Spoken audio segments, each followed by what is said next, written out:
बिस्मिल्लाहिर्रहमानिर्रहीम। अस्सलामु अलैकुम वरहमतुल्लाहि वबरकातुहू।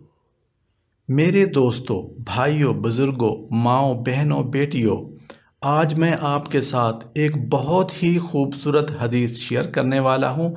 इंशाअल्लाह आपने हम सब ने इस हदीस को बहुत गौर से सुनना है और इस पर अमल भी करना है और हमेशा अल्लाह पाक से हिदायत की दुआ मांगते रहना चाहिए। हज़रत अबू अल दर्दा रज़ी अल्लाहु अन्हो से रिवायत है कि हमारे प्यारे आकाए दो जहां सल्लल्लाहु अलैहि वआलिहि वसल्लम ने इरशाद फरमाया कि बंदा जब किसी चीज़ पर लानत करता है तो वो लानत आसमान की जानिब परवान चढ़ती है और आसमान के दरवाजे उस पर बंद कर दिए जाते हैं। फिर वो ज़मीन की जानिब उतरती है तो उसके लिए ज़मीन के दरवाजे भी बंद कर दिए जाते हैं। फिर दाएं बाएं जगह पर पड़ती है।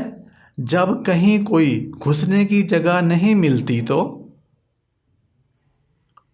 जिस पर लानत की गई है उसकी तरफ जाती है, अगर वो इस लानत का हकदार हो, वरना कहने वाले की तरफ लौट जाती है। अस्तगफिरुल्लाह अस्तगफिरुल्लाह। बहवाला हदीस सुनन अबू दाऊद जिल्द नंबर 3 हदीस नंबर 1473।